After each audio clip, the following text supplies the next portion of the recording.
So hello guys, welcome back to my YouTube channel. Shri शिवाय नमस्तुभ्यम, जय श्री महाकाल, हर हर महादेव।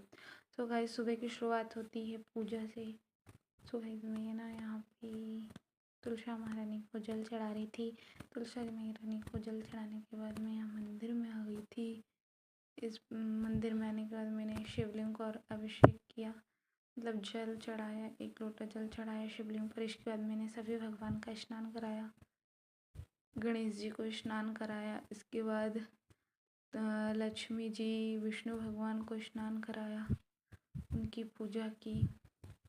मतलब अभी की नहीं है, अभी नहला रही हूँ उनको, का स्नान कर रही हूँ, इसके बाद करूँगी। इसके बाद मैंने पूजा की थाली तैयार कर ली थी।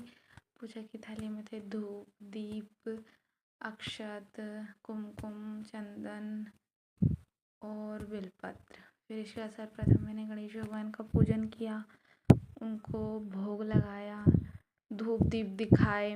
गणेश भगवान की पूजा होने के बाद मैंने फिर भगवान विष्णु, माँ लक्ष्मी जी का पूजन किया, उनको चंदन लगाया। विष्णु भगवान को चंदन लगाया, माता लक्ष्मी को मैंने कुमकुम लगाया। इसके बाद मैंने कान्हा जी को भी चंदन लगाया, अक्षत लगाए, और फिर उनको क्या बोलते बेलपत्र समर्पित की। कई फूल तो थे नहीं, तो मैंने बेलपत्र समर्पित कर दी। फिर इसके बाद मैंने उनको भोग लगाया। तो गाइस, जब भी आप कान्हा जी को भोग लगाओ तो अब आप एक तुलसी का पत्ता, तुलसी दल ज़रूर डालें। बिना तुलसी दल डाले भगवान विष्णु भगवान, कान्हा जी भोग ग्रहण नहीं करते, वो नहीं खाते। आप जो भी लगाओगे वो नहीं खाएंगे जब तक कि आप उस भोग में तुलसी दल ना डालो। तो मैंने जल में भी तुलसी दल डाल दिया था और भोग में भी तुलसी दल डाल दिया है। इसके बाद मैंने भगवान जी को भोग लगाया।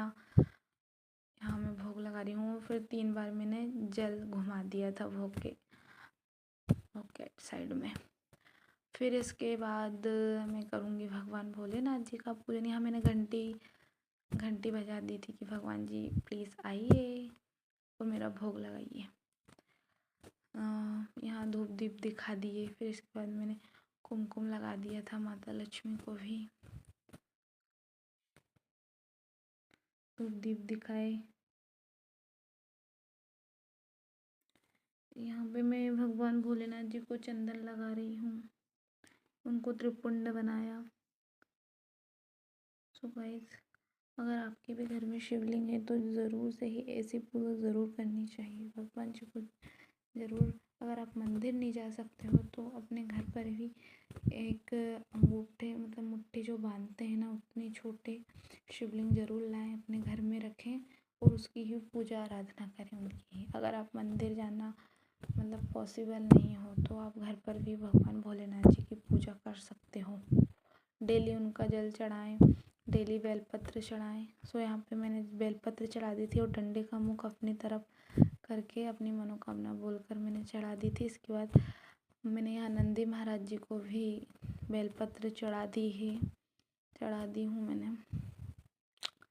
यहाँ मेरे भोलेनाथ जी का श्रृंगार हो रहा है। इसके बाद मैंने अक्षत चढ़ाए, उनको अक्षत चढ़ा दिए। फिर इसके बाद मैंने एक भोलेनाथ जी के नाम का दिया रख रही हूँ। तो सर्वप्रथम मैंने चावल से दीपक को स्थान दिया। इसके बाद मैंने यहाँ पे दिया रख दिया भगवान भोलेनाथ जी के नाम का, उनकी शिवलिंग के सामने। तो ऐसे मैंने यहाँ पे पूजा कर ली। भगवान, सभी भगवान की यहाँ पूजा हो गई है। यहाँ बत्ती ना थोड़ी ऐसे ऐसे हो रही थी तो मैंने उसको सही किया। फिर यहाँ घंटी बजा के मैंने सभी जी की पूजा की। पूजा करने के बाद मैं करूँगी अब शिव चालीसा का पाठ। सो गाइस, यहाँ पे मैंने पूजा कर ली है। यहाँ देखो सारे भगवान मेरे, कान्हा जी भी कितने सुंदर लग रहे हैं। मैं यहाँ पे उनकी बलाई ले रही थी कि कितने सुंदर लग रहे हैं, किसी की नज़र ना लग जाए। तो यहाँ पे मैंने उनकी पूजा कर ली, सभी की भगवान की पूजा हो गई थी। ये देखो गाइस, छोटा सा मंदिर इतना सुंदर लग रहा है, पर अगर मंदिर छोटा हो या बड़ा, भगवान तो कण कण में विराजमान है और वो जहाँ भी विराज जाते हैं वो मंदिर सुंदर ही क्या, बहुत सुंदर लगने लगता है। तो गाइस, जैसा भी है आपके सामने ही है।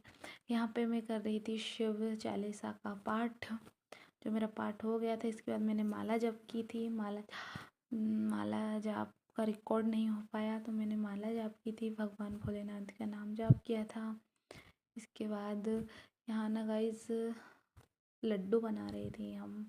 तो गाइस ये ना जो गेहूं का आटा रहता है वो हमने भूंज के रख लिया था। उसमें यहाँ ये सफ़ेद कलर की पिसी शक्कर थी और ये घी। सो गाइस जिसको भी कमज़ोरी है या फिर थकान रहती है, थोड़े से काम में थक जाते हो या खून की कमी है, तो ये लड्डू ज़रूर बनाएं।